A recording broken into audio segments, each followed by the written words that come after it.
तो दोस्तों आप सभी लोगों का स्वागत है आपके मिशन करियर एकेडमी में। तो जो आज का हमारा टॉपिक है ये बहुत ही इंपॉर्टेंट होने जा रहा है, क्योंकि आज के इस टॉपिक में हम देखने वाले हैं भारत के प्रमुख पठार के बारे में। इसके बारे में हम डिस्कशन करवाएंगे, क्योंकि इससे रिलेटेड एक दो प्रश्न बनते हैं। ये सबसे छोटा पठार, बड़ा पठार या फिर कौन सा पठार किस राज्य में स्थित है, इससे संबंधित प्रश्न बनते ही बनते हैं। तो चलिए देर नहीं करते हैं, हम क्वेश्चन की तरफ इसमें आगे बढ़ते हैं। तो चलिए सबसे पहले हम जानेंगे कि पठार क्या होते हैं। तो देखिए पठार देश के भूगोल का एक महत्वपूर्ण हिस्सा है, जो ऊंचे समतल भूभाग होते हैं। कैसे होते हैं तो ध्यान दीजिएगा, ये ऊंचे भी हो सकते हैं और समतल भूभाग होते हैं। ओके, ध्यान रखिएगा। और देखिए प्रायद्वीपीय पठार भारत का सबसे प्राचीनतम पठार और सबसे बड़ा भूभाग है। कौन सा? तो प्रायद्वीपीय पठार, जो तीन ओर से समुद्र से घिरा हुआ है। ये पूछा था कि प्रायद्वीपीय पठार कितने तरफ से ये घिरा हुआ है समुद्र से, तो तीन तरफ से प्रायद्वीपीय पठार घिरा हुआ है समुद्र से। ओके, और देखिए इसमें कौन कौन से पठार आते हैं तो दक्कन का पठार, मालवा का पठार, छोटा नागपुर पठार, मेघालय पठार और इन्हीं जैसे कई प्रमुख पठार इसमें शामिल हैं। ओके, तो अभी एक एक करके यहाँ पे सभी पठारों के बारे में हम डिस्कशन यहाँ पे मैं करवाने वाली हूँ। तो चलिए आगे हम इसमें देखने वाले हैं कि मालवा पठार से संबंधित कौन कौन से प्रश्न एग्जामों में पूछे जाते हैं। तो सबसे पहले पूछा था कि मालवा का पठार किस राज्य में स्थित है। तो ध्यान दीजिएगा, मालवा का पठार ये एमपी स्टेट में स्थित है, यानी कि मध्य प्रदेश राज्य में स्थित है। और देखिए ये मध्य प्रदेश में स्थित है, लेकिन इसका कुछ भाग राजस्थान के दक्षिणी पूर्वी, ध्यान दीजिएगा, राजस्थान के दक्षिणी पूर्वी भाग में भी इसका स्थित है कुछ पार्ट। ओके, और इसी में आगे पूछा जाता है कि मालवा का अधिकांश भाग किस नदी के अंतर्गत आता है। तो ध्यान दीजिएगा, चंबल नदी। कौन सी नदी? तो चंबल नदी के अंतर्गत आता है। और पश्चिमी भाग की बात करें तो माही नदी यहाँ पे स्थित है।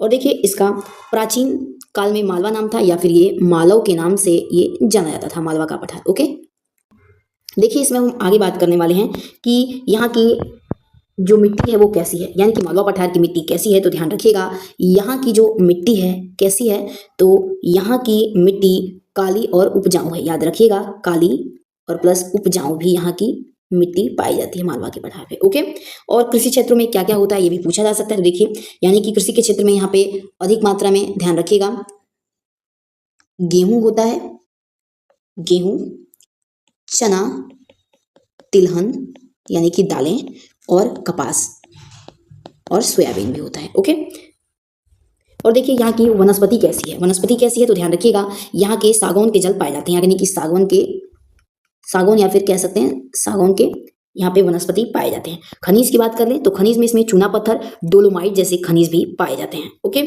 ध्यान रखिएगा इसका। और ध्यान रखिएगा कि जो मालवा का पठार है ये विंध्य पर्वत माला के उत्तर में स्थित है। ये कभी कभी पूछा जाता है। अब देखिए, अब हम आगे जो बात करने वाले हैं बुंदेलखंड पठार के बारे में, मैं डिस्कशन यहाँ पे आगे करवाने वाली हूँ। ओके, तो चलिए क्वेश्चन की तरफ बढ़ते हैं कि इससे कौन कौन से क्वेश्चन पूछे जा सकते हैं। बहुत इंपॉर्टेंट क्वेश्चन बनते हैं। जैसे कि देखिए पूछा जाता है कि बुंदेलखंड का पठार ये कहाँ पर स्थित है। तो ध्यान दीजिएगा, ये मध्य प्रदेश यानी कि एमपी एंड यूपी, यानी कि ये मध्य प्रदेश और उत्तर प्रदेश राज्यों तक फैला हुआ है। ओके, और देखिए ये क्षेत्र हमारा चूना पत्थर और अन्य खनिजों जैसे हीरा, पन्ना और सोने से भी समृद्ध है, यानी कि इसमें सोना, चांदी, हीरा, पन्ना ये सभी हमारे पाए जाते हैं। और देखिए इससे रिलेटेड और भी क्वेश्चन पूछा जाता है कि जो बुंदेलखंड का पठार है ये समुद्री तल से कितनी ऊंचाई पर स्थित है। तो ध्यान दीजिएगा, बुंदेलखंड का पठार ये समुद्री तल से 300 से, यानी कि 300 से ये 600 मीटर ऊंचाई पर स्थित है। ओके, इसमें पूछा भी अगला जाता है कि बुंदेलखंड पठार की प्रमुख नदियों के बारे में पूछा जाएगा, तो आप बताएंगे बेतवा, ध्यान दीजिएगा, बेतवा, केन, घसान और चंबल, ये सभी हमारी नदियां हैं जो बुंदेलखंड पठार के अंतर्गत बहती हैं या फिर आती हैं। ओके, और आगे इसमें आप ध्यान रखिएगा, पूछा था है कि बुंदेलखंड पठार का प्राचीनतम नाम, यानी कि प्राचीनतम नाम क्या है। तो देखिए जेजाक भुक्ति था इसका प्राचीनतम नाम। पूछा जाता है क्वेश्चन में कि बुंदेलखंड पठार का प्राचीनतम नाम क्या है, पुराना नाम, तो जेजाक भुक्ति। ओके, देखिए छोटा नागपुर पठार से इंपॉर्टेंट क्वेश्चन क्या पूछा जा सकता है। तो देखिए पूछा जाता है सबसे पहले कि छोटा नागपुर का पठार ये कहाँ पर स्थित है। तो ध्यान दीजिएगा, ये मुख्य रूप से झारखंड, कहाँ पर? तो झारखंड में स्थित है। झारखंड के साथ साथ कुछ हिस्सों में और भी है, यानी कि कुछ राज्यों में और भी पड़ता है, जैसे बिहार, पश्चिम बंगाल, उड़ीसा और छत्तीसगढ़ राज्यों में फैले हुए हैं। यह खनिज संसाधनों से समृद्ध है। ध्यान दीजिएगा, ये भी खनिज संसाधनों से क्या है, समृद्ध है। और भारत का खनिज हृदय किसे कहा जाता है, तो छोटा नागपुर पठार को कहा जाता है। ध्यान दीजिएगा, इसे खनिज हृदय कहते हैं, हृदय। ओके, यानी कि खनिज का हार्ट किसे बोलते हैं, तो छोटा नागपुर पठार को कहा जाता है। अब हम बात कर लेते हैं कि छोटा नागपुर पठार में किस प्रकार के खनिज पाए जाते हैं, तो याद रखिएगा, लौह अयस्क पाए जाते हैं, कोयला, कोयला, अभ्रक, ओके, और साथ ही साथ यहाँ पे बक्साइट भी पाया जाता है। ओके, अब हम आगे बात कर लेते हैं मेघालय पठार के बारे में। तो चलिए अब देखते हैं मेघालय पठार से कैसे कैसे इंपॉर्टेंट क्वेश्चन प्रश्न पूछे जा सकते हैं। तो चलिए, इसमें इंपॉर्टेंट क्वेश्चन पूछा था कि मेघालय पठार कहाँ पर स्थित है, तो ध्यान दीजिएगा, ये बहुत ही इजी है कि मेघालय पठार कहाँ पर स्थित है, तो ध्यान दीजिएगा, मेघालय राज्य में ही स्थित है।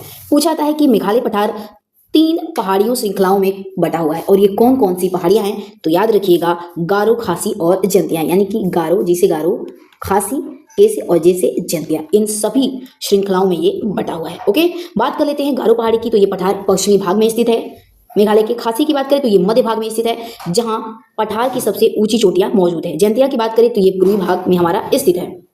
मेघालय पठार से सबसे इंपॉर्टेंट प्रश्न क्या बनता है, प्रश्न ये पूछा जाता है कि मेघालय पठार की सबसे ऊंचा बिंदु कौन सी, यानी कि ऊंची बिंदु कौन सी है, तो याद रखिएगा, शिलोंग पीक है।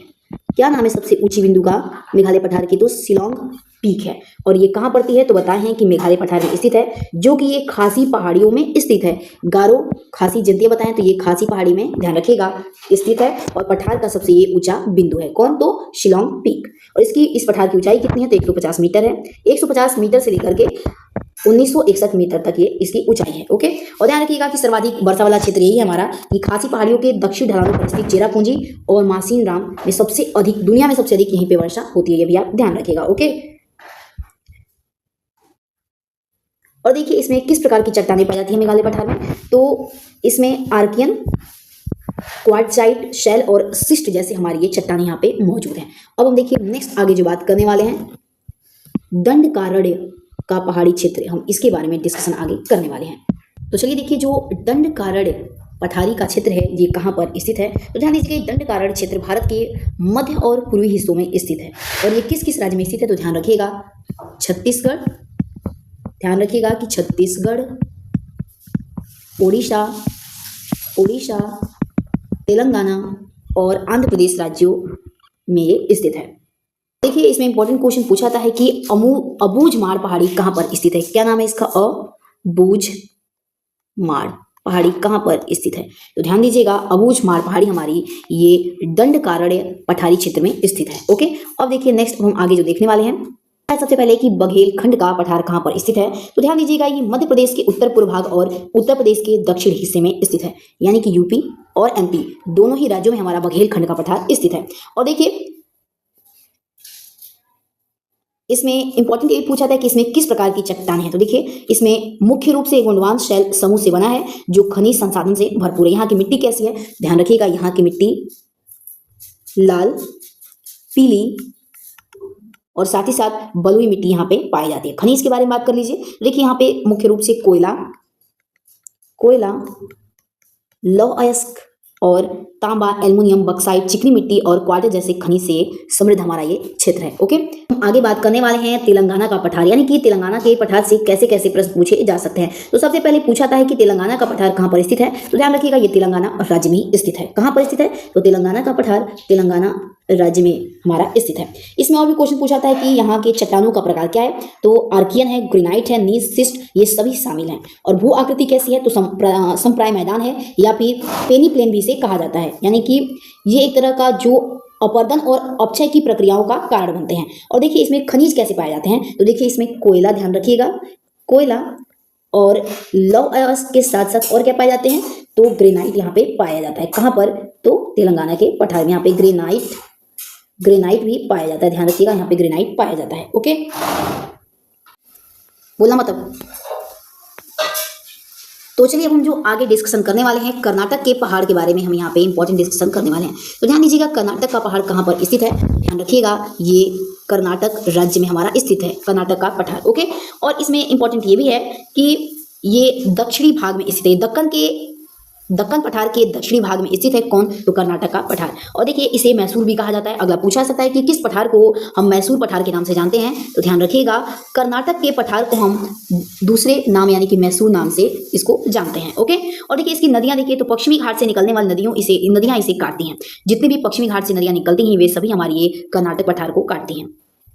और यहाँ का मैदान कैसा है, तो पठार के पूर्वी भाग की समतल भूमि है जहां पर कम ऊंचाई वाली यहाँ पे पहाड़ियां स्थित है। और देखिए कर्नाटक पहाड़ की सबसे ऊंची चोटी की बात करें तो देखिए मुल्लगनागिरी है। ध्यान दीजिएगा इसका नाम क्या है, तो मुल्लीगनगिरी है। ये कर्नाटक की सबसे ऊंची चोटियों में से एक है। इस जो बाबा बुदन हिल्स में स्थित है। ये कहां पर स्थित है, तो ये बाबा बुदन हिल्स में स्थित है। नेक्स्ट देखिए अब इसके बारे में दिक्कत ना वाली एडिट करे में एडिट करें। चल वही बात करें तो यहाँ पे किस प्रकार की मिट्टी पाई जाती है, तो कर्नाटक के पठार में याद रखिएगा काली मिट्टी पाई जाती है। ओके, नेक्स्ट अब देखिए आगे बात करने वाले हैं। तो चलिए अब हम आगे बात करने वाले हैं महाराष्ट्र का पठार। देखिए महाराष्ट्र का पठार ये हमारा महाराष्ट्र में ही स्थित है। ओके, ये महाराष्ट्र राज्य में ही स्थित है। वही बात कर लीजिए तो यहाँ पे किस प्रकार की मिट्टी पाई जाती है, तो यहाँ पे रेगुर यानी कि रेगुर को क्या कहते हैं, तो काली मिट्टी यहाँ पे पाई जाती है। और ये कपास की खेती के लिए क्या है, बहुत ही उपयोगी होती है। यानी कि महाराष्ट्र का पठार या इन सभी क्षेत्रों में कपास की खेती अधिक मात्रा में की जाती है। और ध्यान रखिएगा महाराष्ट्र का पठार जो क्षेत्र है यहाँ पे काली मिट्टी पाने की वजह से इसको हम दक्कन का ट्रैप भी कहते हैं। याद रखिएगा दक्कन का ट्रैप किस पठार को कहा जाता है, तो दक्कन का ट्रैप महाराष्ट्र के पठार को कहा जाता है। तो चलिए दोस्तों मिलते हैं अपने नेक्स्ट वीडियो में। वीडियो पसंद आए तो प्लीज से अधिक लाइक से सब्सक्राइब जरूर करिएगा ताकि हमारा मनोबल बढ़े रहे और ऐसे इंपॉर्टेंट टॉपिक के साथ आपके साथ साझा करते रहें। तो चलिए तब तक के लिए आप अपना ध्यान रखिए। जय हिंद, जय भारत।